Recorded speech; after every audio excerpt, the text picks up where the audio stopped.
Great, Huff. You were booed. What does that show you about Western disaffection? Look, we've got, we meet with everybody. We represent the entire country. We were cheered as well as the others. Yeah, they were cheered by who? Nobody at the game. And it's had to show that to you again because it's incredible what Mark Carney thinks he can get away with. And you know what? He is getting away with it. And that's a national shame. When we come back, we're going to be talking about Alberta again invoking the Notwithstanding clause to protect their children. We're going to be talking about how Canada is still talking about buying the Gripen jets from Saab, a Swedish corporation. We're going to be talking about what's been happening in Surrey, BC, and more. Stay tuned and join. The Prime Minister lied and his minions continue to lie. Your home is your castle.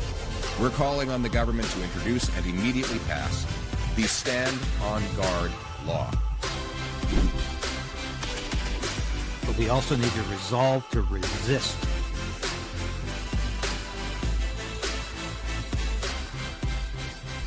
Okay. We'll do it live.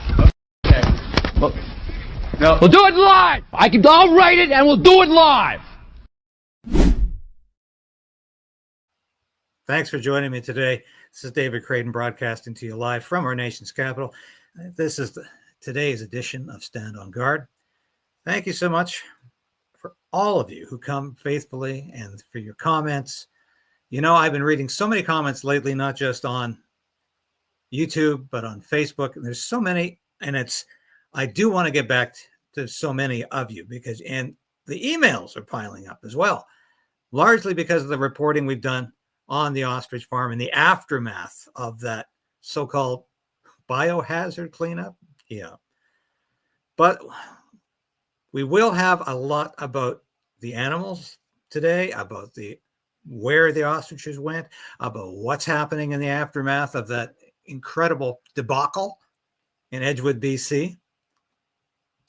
But before we get there, I want to applaud Premier Danielle Smith of Alberta for invoking the Notwithstanding clause to protect children in that province. 9 will invoke the Canadian Charter's Notwithstanding clause and to amend and uphold 3 critical pieces of legislation without further court delay or uncertainty.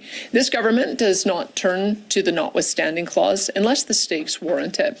And in this case, the stakes could not be higher.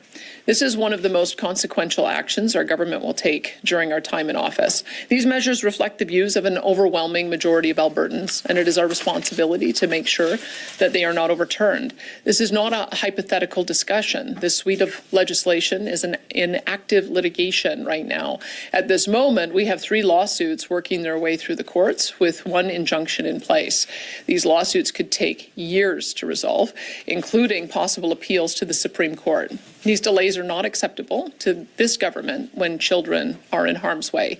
We wanted to essentially come down and talk a little bit about this awful thing. Bill 9, look how small that is. Look how thin that is. In only 2 pages, this premier shreds any credibility she has as a libertarian. In only 2 pages, this government says they don't care about your fundamental human rights. It's disgusting. We've had a premier who... I can't stand it. This has got nothing to do with fundamental human rights. That's the side the premier is on. You don't have a fundamental human right as an 8-year-old, a 10-year-old to mutilate your body or to allow other people to mutilate your body and to go on a lifetime of drugs. You don't have a right to do that. You don't have a right to defy your parents. Schools and teachers don't have rights to defy parental authority. I don't even believe in the concept of trans kids. Let children become adults before they make life-changing decisions like this. And this is what Danielle Smith is saying. You want to make that decision as an adult? Well, go ahead. You're going to have a hell of a life afterwards, and for many reasons, but don't allow children to make that decision. Don't allow so-called physicians to mutilate their bodies and put them on a lifetime of drugs. so they can stay in that position. Kids have strange thoughts about a lot of things. They think one thing one week, one thing the next week, one thing one month, one thing the next month. Children cannot drive, they cannot drink, they cannot vote. So they should not be doing something that's even more consequential, such as changing their bodies. So Danielle Smith is on the right side of history, and all of these transgender laws that she has in place are sanity laws. They're common sense. And probably the one that most people can agree with is that biological males should not be competing in women's sports. That's what Danielle Smith is protecting with the Notwithstanding clause, because the courts are so bizarre, so crazy, so on the side of the woke ideas that these laws, even though they were passed by a legislature popularly elected by the people of Alberta, could be hauled down by unelected judges. That's why we have the Notwithstanding clause. And Danielle Smith is using it correctly. And for Nenshi, the NDP leader, to talk about this being something about special trans rights, what, for 8-year-olds, 10-year-olds? Kind of nonsense and rubbish is that? No. This is typical identity politics from a socialist party that wants to push its radical woke agenda on people everywhere. So Nenshi, shut up and get with it. The vast majority of people in Alberta are on Danielle Smith's side on this issue and will remain so. So I put that up front because she's the only premier in this country who's got the guts and the moxie to do this. And I interviewed her lately and I said, thank you so much for the work you've done taking pornography out of elementary school libraries and getting the pushback from school boards and the NDP, again, for saying, no, you can't take porn out of children's libraries. That's their right. If I'm running on, I really, really find this outrageous. And, let's move on to the next topic, because this is incredible. We've talked about this before, and I have been an advocate of the purchase of the F-35 Joint Strike Fighter when I was in uniform as an Air Force public affairs officer, when I worked on Parliament Hill, when I worked as a journalist for various media publications. I don't know how many columns I've written over the last 15 years about why the F-35 is the right fighter jet for Canada. And the primary reason is interoperability. That's what the United States flies. All branches of the U.S. military, United States Air Force, United States Navy, United States Marines are all flying the F-35. The Royal Air Force, another defense partner of ours, huge ally, what we do a lot of training with. The RAF is flying the F-35. The Australians are flying the F-35. We do a lot of work with the Australians. How do I know that? Well, I was a public affairs officer in the Canadian Armed Forces and the Air Force, and I know how much training we do with the United States, Great Britain, and Australia. Those are our key partners. They're all flying the F-35. We need to fly the same aircraft. And it's high time we got on with this. By the time we get delivery of these aircraft, they're going to be on the way to obsolescence, which is what always happens in the Canadian defense planning. So we can't accommodate two kinds of jet aircraft. We don't have the maintenance capacity for that. We can't maintain F-35s and Gripen jets purchased from Saab in Sweden. Let's listen to Melanie Jolie here. That Saab is offering 10,000 jobs if you go with the Gripen, but at the same time, Lockheed Martin says thousands of jobs could be lost if we don't go with the F-35. How are you balancing that? Well, what I've said is I don't believe that we've had enough jobs created and industrial benefits done out of the F-35 contract. I think it's not enough. I think Canadians expect more, and we should get more. So that's my first point. And second, when it comes to the Gripen, of course, we're really interested in seeing what can be done because there was an unsolicited bid that came up. 10,000 jobs is indeed a very interesting offer. So we have to look at what our military capabilities need, and at the same time, what are the number of jobs created across the country. I know that Canadians want us to build built more in Canada, built with Canadian jobs, and that's what I'm pushing. Good evening. I'll just stop it there for a second, because you could create 10,000 jobs by asking people to dig a pit and fill it in again. What's the purpose of it? If we have, even if it does create 10,000 jobs, are they going to be Canadian jobs, or are they going to be exporting jobs from Sweden to come over here? How many of them are really going to be Canadian jobs? Of course, she never talks about that. And the thing is, you're going to produce a product that's not going to be usable by the Canadian Air Force or the Royal Canadian Air Force. It's not going to be the product they want or need.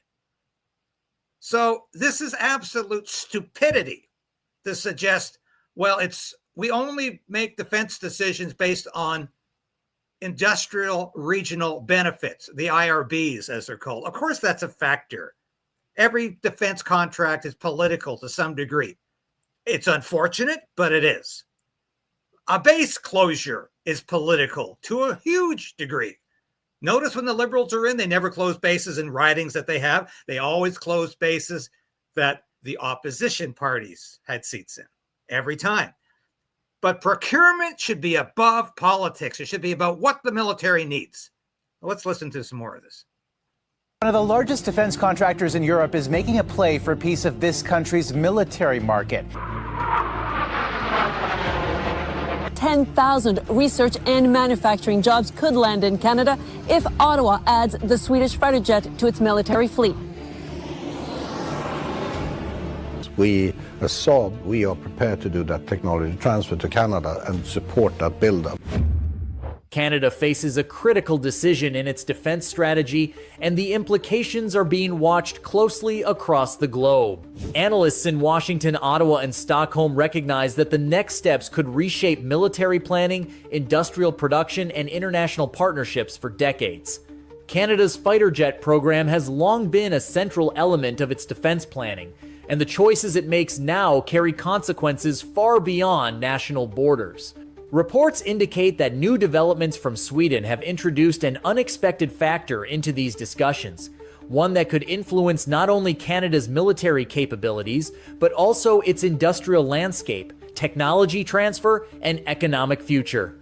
Saab, the Swedish manufacturer of the Gripen fighter jet, has confirmed ongoing discussions with Ottawa regarding the potential production of these aircraft in Canada. Saab President and CEO Mikael Johansson explained in a recent interview that the company is prepared to provide technology transfer, support upgrades, and collaborate directly with major Canadian firms. These companies include Bombardier and CAE, both headquartered in Montreal, as well as Nova Scotia-based IMP Aerospace and Defense.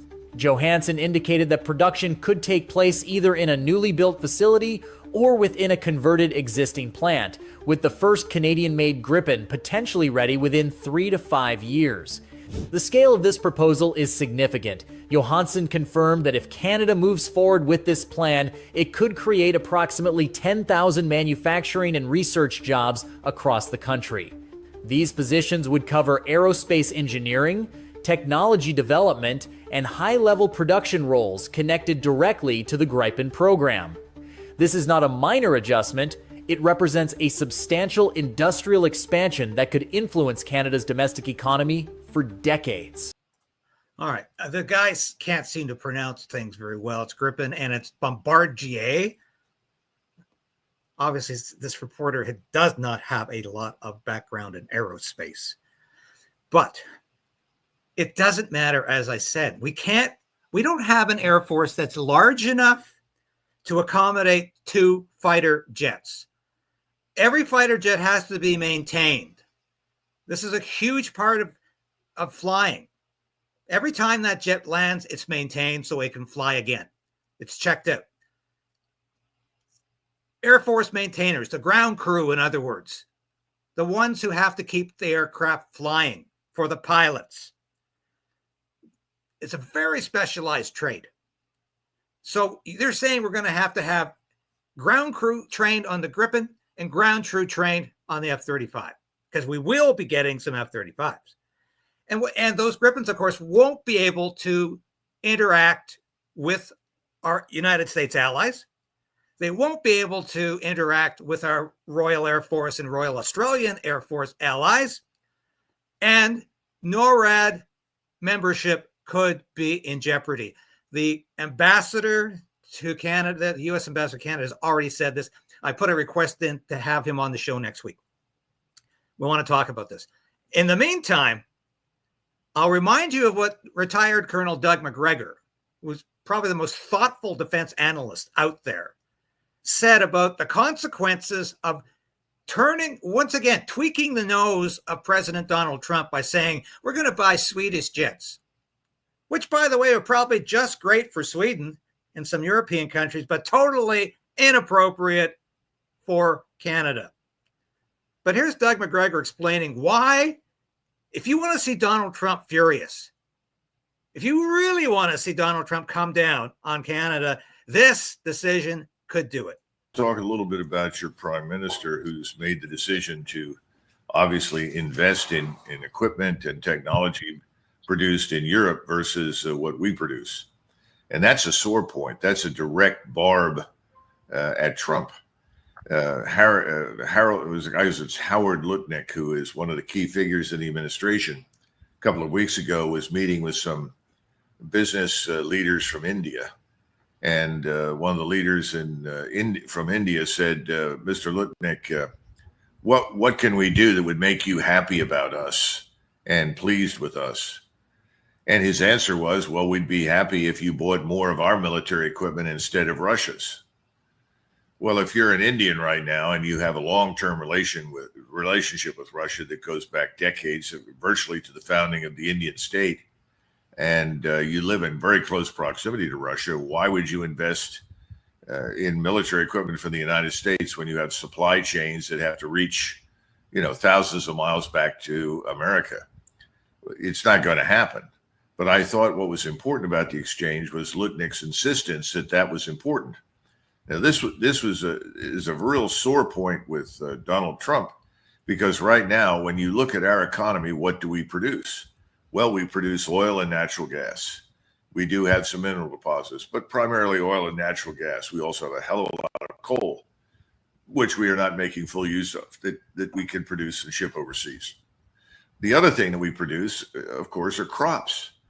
We still are an agricultural power. We haven't managed it as well as we should, and we haven't capitalized on it the way we should, in my judgment, but we are still an agricultural power. But what do we manufacture? What do we build?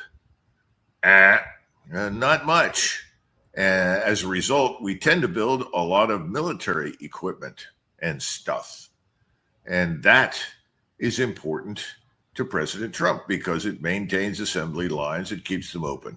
So if you really want to aggravate President Trump and you will really want to harm him in some way, you do exactly what your prime minister has done and say, fine, we're not going to use any of your equipment. We're going to use whatever is built in Europe.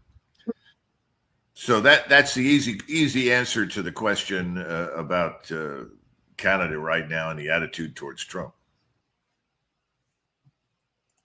That, of course, was part of an interview that I conducted with Colonel McGregor, a couple of months back, maybe 2.5 months back. And he's going to be on the show again. I can promise you that, because I really admire his analysis. I admire him as a man. He's courageous in terms of saying things that all of the other paid and bought and paid for generals on Fox News, on CNN, on MSNBC won't say.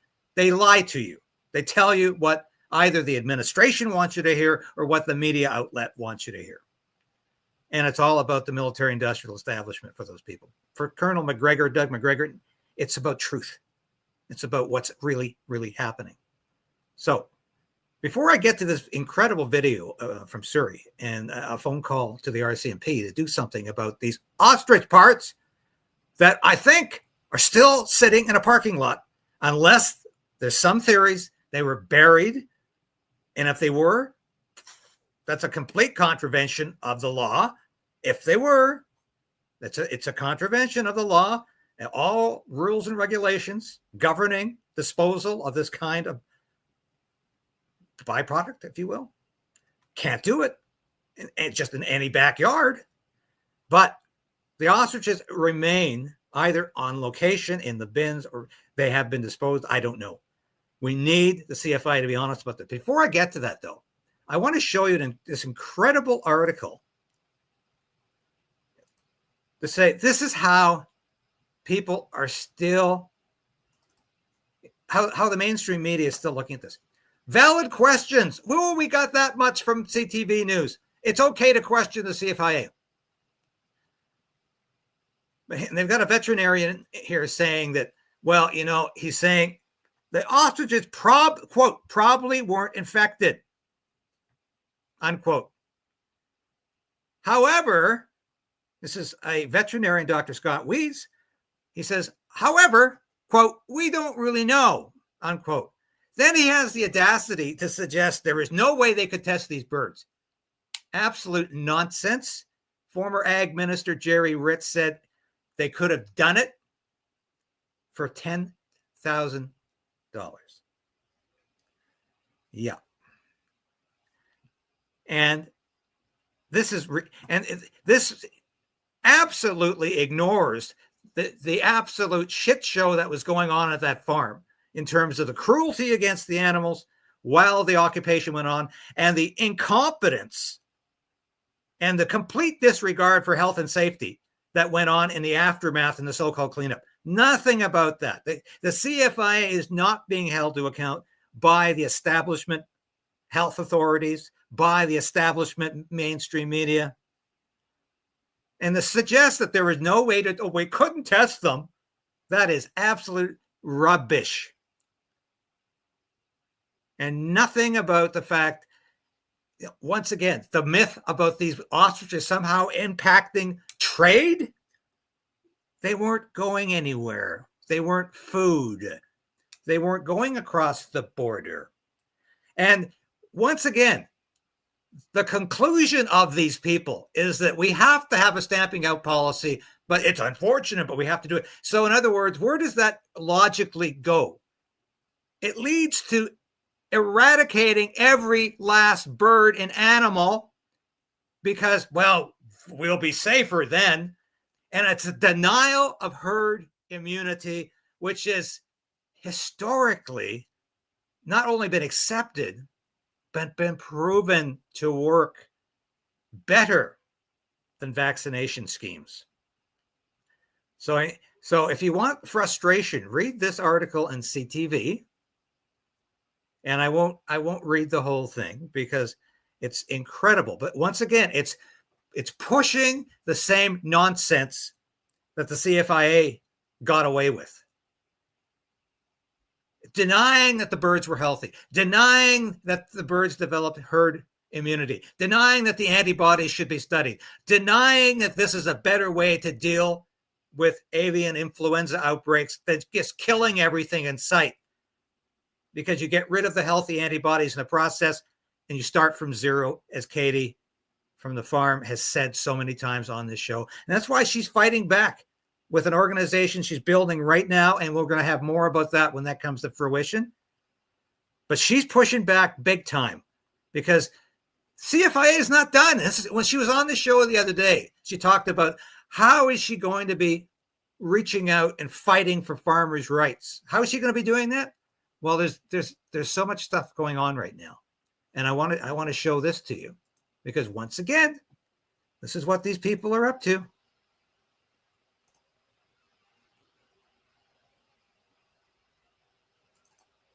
Here we go.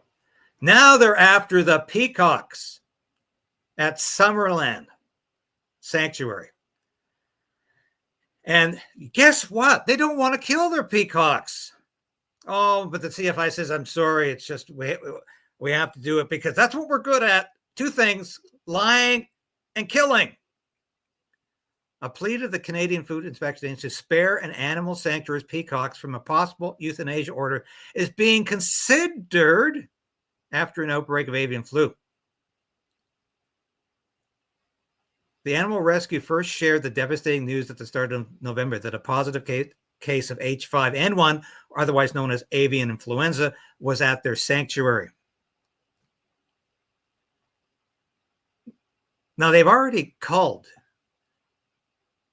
chickens and ducks, but that's not good enough for the CFIA. They're going to want those peacocks too. And then they can start on whatever else is on the farm at the sanctuary.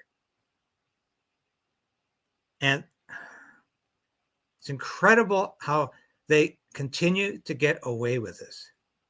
Yes, and there's even a mention of the owners of Universal Ostrich Farms in southeastern BC and their supporters continue to protest over the November 6th call. Yeah, that's right. Katie is pushing back, fighting back big time, because the mission now is not just to save her farm, which they devastated, they destroyed, which is why, of course, we are fundraising, and why they are fundraising to fight back, because they could be on the hook, not just for the legal costs of the Canadian Food Inspection Agency, but for the cost of the occupation. We talked about that yesterday. Outrageous. Absolutely outrageous. So that's what they're after next. You suppose they're going to get away with this? Well, I sure as heck hope not. But animal rights organizations are finally fighting back. And I said throughout this whole heinous occupation of the farm by the CFIA goons, I don't even call them inspectors. They exhibited gross incompetence every day, gross incompetence in the aftermath. These people were not fit to run a potty detail, as we like to say in the military. Let's watch this. Thank God people are finally saying this has got to stop. We've got to get rid of this organization that enjoys killing animals. Animal law advocacy group Animal Justice Canada has lodged a formal complaint with the Canadian Food Inspection Agency over last week's cull of hundreds of ostriches at Universal Ostrich Farms in British Columbia. The group calls on the director of BC Operations to investigate the cull and to take action to address what it calls inappropriate actions and to prevent similar conduct in the future. Animal Justice says the cull went ahead in spite of a plea to retest the birds to determine their current health status. They also say the method of the cull was contrary to the Federal Criminal Code and BC's Prevention of Cruelty to Animals Act. Joining me now to discuss is Camille Labchuk. She's the Executive Director of Animal Justice Canada. Good morning. Thank you so much for being with us this morning. So describe in more detail the complaint that Animal Justice is filing following the cull of those birds last week. Yeah, so we were deeply concerned to see the methods employed to kill the birds. There's the fundamental question of whether the birds should have been killed a year after they were infected. All indications are that they were very likely healthy, but the CFIA would not retest them. And those actions were further compounded by the way that they killed the birds. So they rounded nearly 400 of the ostriches up into a hay bale pen, and they employed marksmen to shoot them. Now, this is inappropriate for a number of reasons. The CFIA's own manual says it's not a good idea to shoot birds and this should only be a last resort. They point out that ostriches have very small heads. You can imagine marksmen trying to shoot such a hard, small target, especially when the birds would be terrified and running around and watching each other be shot to death, would be not an easy task and certainly not a humane one. There's indications that there were hundreds of shots and that the final round of shots wasn't heard until the next morning, which means some birds were likely alive overnight. The CFIA may have had the lawful authority to carry out this kill, but that doesn't mean that they can engage methods that are cruel when there are less cruel methods available. So what alternative methods or actions do you think should have been taken instead? Well, these birds are individuals, and they at least had the right to be treated as individuals when the CFIA was killing them.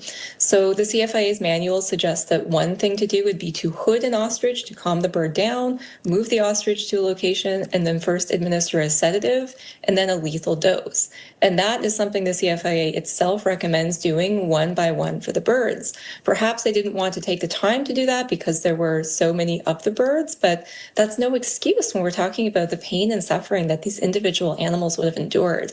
I think that shooting them in front of one another is particularly cruel. And Marcia, in the case of the notorious BC sled dog massacre, I'm sure many viewers remember that, where a man was convicted of criminal animal cruelty for killing off sled dogs who were no longer useful after a business downturn. The fact that he killed them in front of each other was an aggravating feature in his criminal conviction and sentencing. And I would say the same applies here with the ostriches. It is simply cruel. Camille, have you heard anything back from the CFIA yet? We haven't heard anything back from the CFIA. I have to say it's troubling that the agency is the body that we must complain to in this case. We've used an internal complaints process that they have. I am hoping that it will be different people reviewing that complaint from the ones who were involved in carrying out the killing. But honestly, it's just so surprising that after considering for a year that they wanted to kill these ostriches and presumably considering how they would do so, they happened to choose probably the least appropriate method possible. Camille, we'll leave it there for today. I really appreciate your time with us. Camille Lapchuk is the Executive Director of Animal Justice Canada. Yes, and they go on to say, we tried to contact the CFIA, but they didn't get back to us in time. Well, I have asked the CFIA a series of questions. I asked the CFIA 13 questions the day before the Supreme Court denied the appeal from Universal Ostrich Farms. I got back a news release that they issued. Not a single question was answered, and the news release did not answer any of those questions. I've recently asked them about whether or not the farm will have to pay for the cost of occupation. No response. Read our news release or our backgrounder. I said, I've asked them, where did you bury these ostriches? You claimed you deep buried, quote, deep buried, unquote, 314 ostriches in some landfill site. I said, where was it? Was it Ladner near Vancouver? Was that where you went? Because clearly the truck stopped at Super Save Group location in Surrey, BC. And it's been sitting there ever since. And we're still debating whether there are still ostriches in that truck, in that bin or not. People have been on the site. It stinks. Sure looks like it. But have they been able to get rid of them surreptitiously? I don't believe for a minute 314 ostriches were deep buried at any landfill site. And if they were, the CFIA will not confirm that they did it in the legally required manner of each bird being wrapped in a cellophane bag. That is part of the process. They won't answer any questions. They exhibited gross incompetence throughout the occupation and afterwards. They won't address any of that. They refuse to answer questions. Why aren't they being charged with animal cruelty? Why aren't they being charged for gross negligence? Why aren't they being charged for violating biohazard laws, rules, and regulations? They're not even being fined, and nobody's suggesting that. Well, I am. Katie is. The farm is. Supporters of the farm are suggesting that. But nobody in the establishment is questioning the CFIA. Finally, we have veterinarians coming forth, not this Weiss guy, who thinks, well, we can ask him a few little questions, but don't ask him any big ones. Yeah, there are veterinarians coming forth and saying this was an atrocity. This was a massacre, and it was completely unnecessary.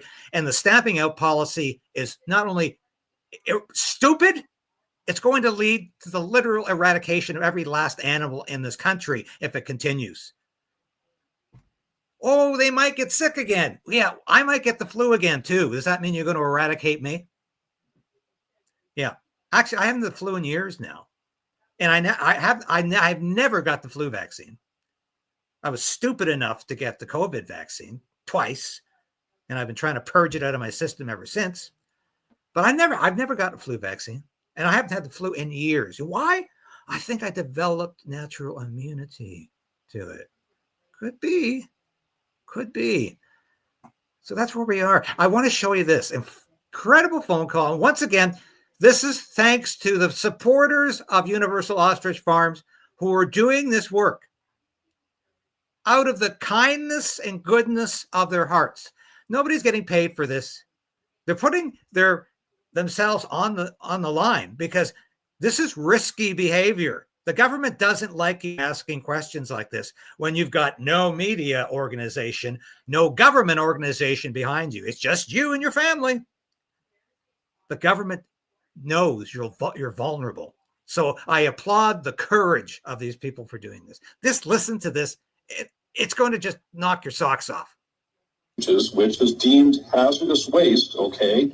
And I'm under the understanding those bins are leaching onto the ground. And the smell, lots of people have reported the smell. And the smell is quite atrocious too. But in terms of, risk to the public, if those bins are leaching onto the ground and into the storm sewers, that's not a good thing, right? Yeah. And once again, this is a call to the local RCMP in Surrey to say, what the hell's going on here at this Super Safe Group location? And just listen to the RCMP obfuscate, refuse to answer questions, and ultimately you won't guess what they suggest they do. Okay, well, we want to do it as best as we can. We spoke to one security guard on site. There's no one else on site employee-wise that's working here at the moment, so we don't have access to the yard. But we'll do a full drive around and see what we can. Would you like us to... Check with our battalion chief to see if there's anything else we could do further. Would he like the pictures of where the bins are exactly in the yard? Because we have the aerial footage. We've got aerial footage showing the bins. I believe they're at the back of the compound. Mm-hmm. Okay, so if we're taking the aerial footage of the concrete tilt up, there's some gates. Would it be, can you kind of describe it to me? So when you go through the gates, you're heading towards the very back? Yes. They're at the very, very back. They blocked them off so you can't see them from the street. Okay. But the aerial, we've got the tag number of the semi, and they still are sitting on the back of that semi. Okay. So, I find it very strange with them. If I was doing something illegal as a normal person, no one would have any problem getting into my property if I'm doing something illegal. I just don't understand why no one's checked this. It's a locked compound at this point. The police at all? Well, the police referred me to you guys. And in fact, that's when I called to you. Okay, I called a couple days ago on this very same matter. And an officer went and investigated and phoned me back and said that there was nothing really going on there that he was concerned with. Okay, and which isn't really the case because all the footage I'm seeing and pictures and people on site indicates that those bins are there and that they're leaking.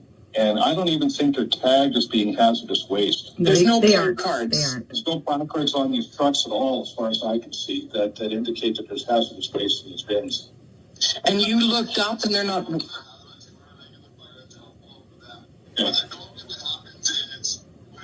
I'd like to see the city is responsible for hazardous materials, normally chemicals and things, right, on city property. Yeah. And we mitigate any immediate emergency risk. Right. And then after that, we'll hire a private contractor to clean things up. If it's on private property, they're responsible for it. We don't do any enforcement whatsoever. We just do emergency cleanup. Right. Super Safe would be responsible for any sort of cleanup on private property unless there's well, fair enough, but something off well, can the fire department not verify that there's a concern to the police? Yeah. What about a warrant? No, it's all locked up. We don't have any access. If there's smoke, we're allowed to cut gates. Right. If there's nothing we can see from the road, we can't cut a gate or anything. Well, it might be worthwhile talking. You spoke with the security guard on site? Yes, we did. And what does he say? He doesn't say anything. There's no problem here. So can I ask a question? Will not the drone footage be enough for you then to see it? Because what's leaking into the drinking water, because it goes into the sewers, right? So would it not be then leading into the drinking water? I have no idea. I'll follow up right now with my battalion chief and see what he said. Yeah. You hear that, cop? I have no idea. So it's going, so the effluents are going down the sewer. Is it not possibly affecting the drinking water? Oh, I have no idea. Thank you. immediate emergency response. There's nothing that we can do to break down, but I'll follow up with the city and our battalion chief. Oh, that would be awesome. Yeah, if you could follow up on that, that would be great. Because we can get him in touch with the people there if you need more film footage, if you need anything, because, I mean, it's so well documented now. Many people have these pictures. It's well known, and it's also well known that no one's responding, like the police, like the fire department. This is kind of concerning to people that have been told through the media constantly that these are very highly diseased birds and had to be killed. So this is very peculiar that no one's showing any concern that we're dealing with a pathogen. I'm quite concerned as a normal person. I've got loved ones in that area. I don't want anyone to get sick. Yeah, like I said, I'll follow up with the battalion chief, and they'll go above my pay grade. We're a fire truck that responds to immediate emergencies right now, like a fire crew, 4 guys at a fire truck. Right. And I'll pass on the information to the battalion chief, and it will go up to the city. Okay. We'll look into it. Thank you. Okay. I have your contact information. I have your phone number on file here. Great. And I'll pass that on to the battalion chief. As far as goes any further. Thank you. Okay, well, I appreciate your help. Thank you very much. Thank you. Okay. Which is Yeah, we'll get back to you on that. In the meantime, call the fire department. These guys are just incredible. This has been going on for so long. And we've documented this. These people have followed these trucks, and they want they're gaslighting us. The same way Mark Carney gaslights us about, oh, we're not spending more money than Trudeau, even though, yes, he is. This organization has been incredibly lacking in any sort of due diligence. And I'm being very polite when I put it that way. In other words, they've been grossly incompetent. We'll put it that way. And it's absolutely outrageous what they've been getting away with. But I want to show you this. Yes, we have the ostrich stickers, and you people are just responding in a huge way. And thank you. These are for sale in our merchandise store. And please have a look at the other pieces of merchandise while we're here. Proceeds from these stickers will go to Katie and the farm. That's one thing we can do. And of course, we are doing everything possible to keep the fundraising program going and accelerating. And there'll be more about that.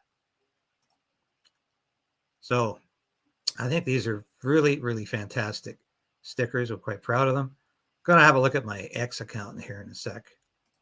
But, you know, this is marvelous. This is absolutely marvelous. I'm quite proud of these. So what I'm going to do. Yeah, let's have a look at our X account, because there's always something there to remind me.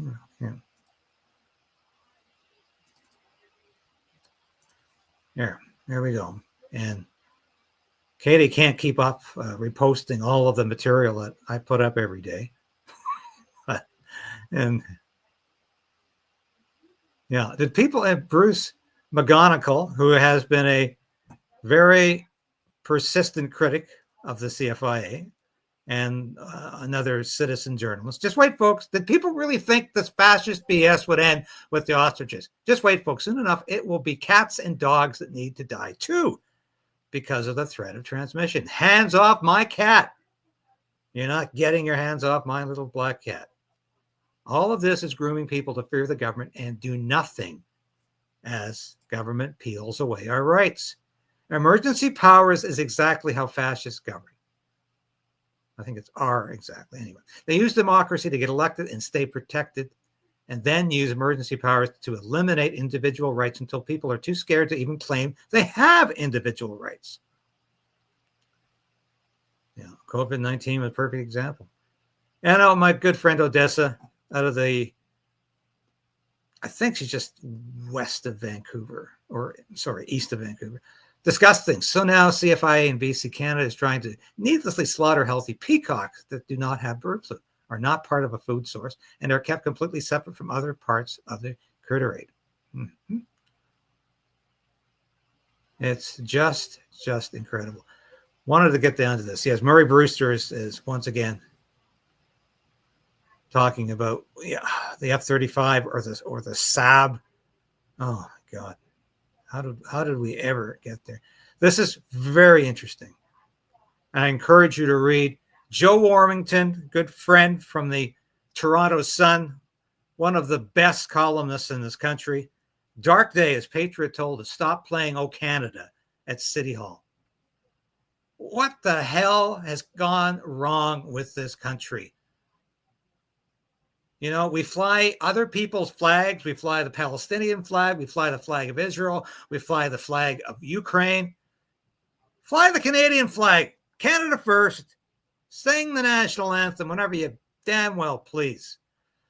Want to reach out again. Kayla Pollock, who's been on this show, she was really hurt by the COVID vax. She's having surgery on Friday, and she says, I could wake up completely blind or worse. The last time I signed a medical waiver, it was regarding COVID. We all know I was paralyzed by my COVID shot. So yes, I'm scared, and I need prayers and help. At least this time they didn't offer me MAID. I'm incredible. They offered me treatment. So she finally got something from the government except an offer of MAID. Do you believe that? She was offered MAID twice. You want help? Well, we'll give you medical assistance in dying. And once again, you'll be seeing this in a lot of places. There's going to be a new website, it's going to be called Justice for Our Ostriches. It's not, as far as I could tell this morning, it's not up and running yet. It will be shortly as part of Katie's Voice for Farmers Association. That's the plan. That's what she's talking about. And when we're going to announce that as soon as it's up and running. So I encourage you to have a look to listen to my interview the other day with Katie. And I think it was probably about the 12th time she was on the show. And we always talk for about 50, 55 minutes. And it's just, I mean, we talk like old friends, and we are now, and we are. And of course, you know, Share Aware Canada has done so much great work documenting this incredible violation of private property rights, livelihood, right to your livestock, all of this. And of course, she reminds us that Universal Ostrich Farms was issued an exemption on January 2nd. January 8th, that exemption was denied. Just 4 weeks later, the government of Canada announced it was buying 500,000 avian flu vaccines from GSK and the United Kingdom. So that's where we go. That's probably all I need to show of that today. Great to spend some time with you on this Wednesday morning. And please come back for more. I got to get a hold of Katie today, see what's going on. And big protest this Saturday, downtown Ottawa. I will have more information on it tomorrow. Should be around Parliament Hill. I'm not sure exactly where. And I don't have the start time. I will have that by tomorrow. I will be there. And it's a protest for farmers on the Liberal Carney government's war on farmers, including what happened at Universal Ostrich Farms with the occupation and massacre of the ostriches there. So we'll have more tomorrow. Thank you so much for watching. We'll be right back tomorrow with more.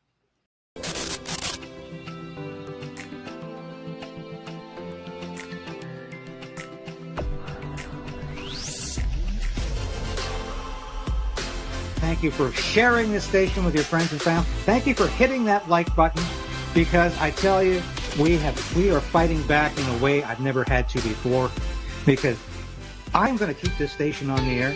I'm going to keep fighting for freedom. I'm going to keep fighting for justice and truth. And I am damn determined to resist this Carney government in any way possible as it encroaches upon our individual freedom. And it will continue to do that, mark my words.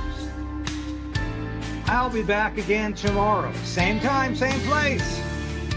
10 a.m. This has been David Crayden, broadcasting live from our nation's capital in Ottawa.